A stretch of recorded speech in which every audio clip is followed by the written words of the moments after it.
پر ضروری ہے کہ اسٹڈی کریں. میں ایک بات، چونکہ آپ لوگ ایجوکیٹڈ لوگ ہیں اور میں ہر سال پڑھتا ہوں اس بات کو دوسری جگہوں پہ جہاں پر بھی اشرا پڑھتا ہوں، یہ بات آپ لوگ ذہن میں رکھیں.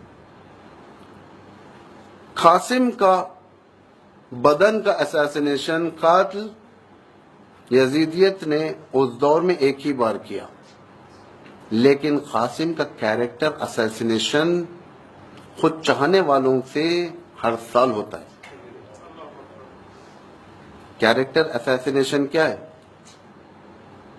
تہمت، شادی کی تہمت، مہندی، یہ سب قاسم کا کیریکٹر اساسینیشن ہے.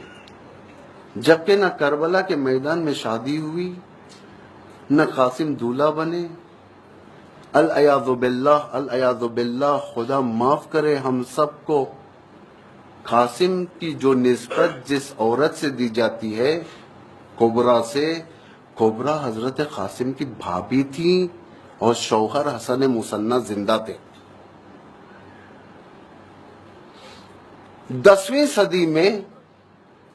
صدی میں کربلا کے بعد 61ویں ہجری یعنی 10ویں سینچوری میں مینیپولیشن اسلام کے اندر بہت ہوا. بہت سارے روایتوں کو گھسایا گیا، بہت سارے چیزوں کو ختم کیا گیا، بہت سارے یعنی لوگوں کو رلانے کے لیے نہ جانے کیا کیا کیا گیا. اس کے اندر یہ روایت یعنی جو اصل روایت نہیں ہے، جھوٹ، تہمت، اس کے بعد سے اسلام کے اندر آئی. اتفاق سے اس رواج کو اتنا پھونکا گیا، آج انسان کی ضمیر نہیں ماننے کے باوجود بھی اتنا وہ عادت کر چکا ہے کہ وہ نوحے میں پڑھتا ہے پابندی سے 7 محرم بیان کرتا ہے. بعض نوحے ہوتے ہیں، کبرا نے کہا قاسم دولہا کس سونے بند میں سوتے ہوئے ہماری طرف چلتا ہے. یہاں پہ نہیں معلوم یہ کون سے نوحے چلتے ہیں حضرت قاسم کے. خدا کی قسم وہ میدان شادی کا میدان نہیں تھا. وہ جو قاسم کے بارے میں کہا جاتا ہے، 14 سال کا بچہ، امام کا بھتیجا، امام کا بیٹا، جو مقصد صرف کربلا میں قربانی کا مقصد، جو امام قدم بقدم یہ بتاتے ہوئے لے کر آ رہے ہیں کہ لوگوں کو وہاں پہ ہمیں قربان ہونے جانا ہے. کبھی یہ نہیں بتایا کہ کربلا میں ہمیں جا کر قاسم کا ریسپشن کرنا ہے. نہیں ہے. آپ لوگ تحقیق کریں، آپ لوگ جائیں، دیکھیں، اسٹڈی کریں. خدا را قاسم کو اس الزام سے باہر کریں، بری کریں. یہ کیریکٹر اساسینیشن ہے ایک امام کے فرزند پر. امام حسین کا سر نیچے ہو جائے گا. جس امام حسین کی بیٹی سے نسبت دیا جا رہا ہے وہ بیٹی امام حسین کی حسن مثنیٰ کی بیوی ہے. حسن مثنیٰ امام حسین کے داماد اور کربلا کے اندر موجود روز عاشورہ وہ زخمی ہوئے زندہ تھے. ورنہ اگر خدا نخواستہ شہادت ہو جاتی تو ایک احتمال، وہ بھی شہادت کے بعد اسلامی قانون یہ ہے کہ 4 مہینے تک، اس میں بھی احتمال نہیں دیا جا سکتا. یہ تو کھلی تہمت رائج ہو چکی ہے ہمارے درمیان. یہ جب تک ہم منہ نہیں کھولیں گے، یوتھس کو نہیں بتائیں گے، جوانوں کو نہیں بتائیں گے، ایجوکیٹڈ لوگوں کو نہیں بتائیں گے، انٹلیکچوئلز اگر خدا نخواستہ خاموش رہیں گے، علماء خاموش رہیں گے، کل کے دن امام حسین، امام زمان، حضرت زہرا، امام حسن سب دامن پکڑیں گے، کہیں گے تو ہمارے خاندان پر خدا نخواستہ غلط رشتے کا الزام لگایا. یزیدیت نے ایک بار اساسینیشن کیا تھا کربلا میں، ہم تو ہر سال کیریکٹر اساسینیشن کرتے ہیں.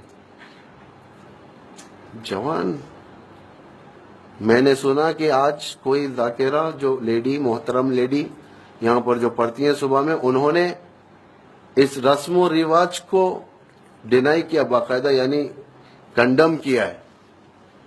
یقیناً زبان کھولی ہے، زبان کھولنے والے امام کے سامنے بری ہوتے ہیں.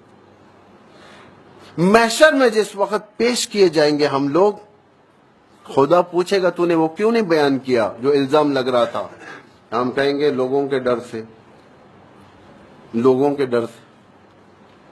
خدا کہے گا تجھے لوگوں کا ڈر تھا، میرا ڈر نہیں تھا.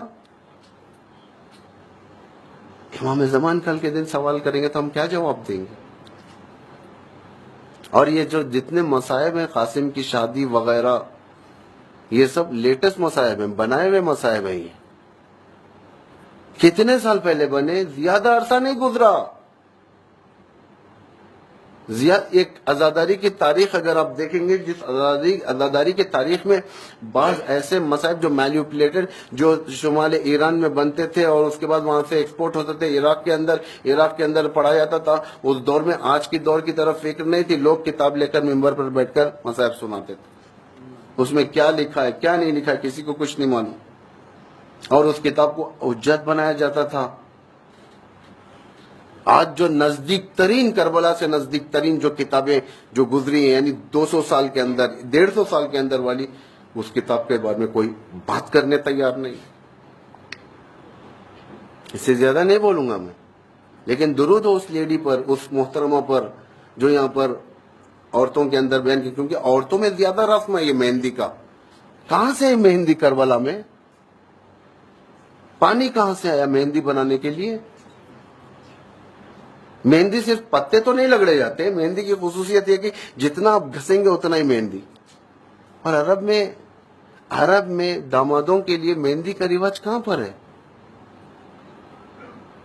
آپ تحقیق کریں، عرب میں آج بھی جو شادیاں ہوتی ہیں کہ وہاں پر مہندی لگائی جاتی ہے انڈیا پاکستان کی طرح، یا مہندی انڈیا سے گئی ہے،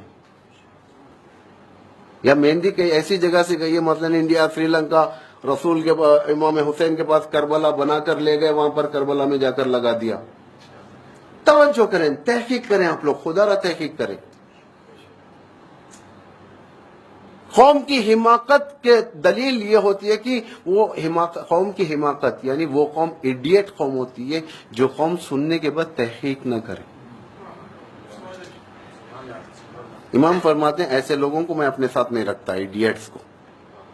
ہم کہتے ہیں ہم دیوانے اہل بیت کے، ہم جو چاہے کریں گے، ہم اماموں کے دیوانے، مر مٹیں گے، فلاں کریں گے. دیوان ہیں، اشعار بھی ہیں، ہم علی کے دیوانے، یا کہیں پر دیوانے. اماموں کو دیوانوں کی ضرورت نہیں ہے، انٹلیکچوئلز کی ضرورت ہے. نعرے حیدری، دشمنان اہل بیت پر،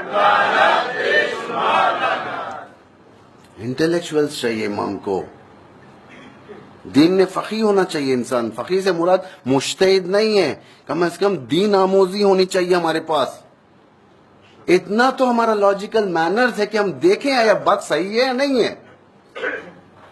اگر کوئی بات سنا دی جاتی ہے تو انسان تحقیق کرتا ہے کہ یہ بات صحیح ہے یا نہیں ہے، یا ہم ایسے ہی کسٹمز کے طور پر چلاتے ہوئے جا رہے ہیں کربلا کو.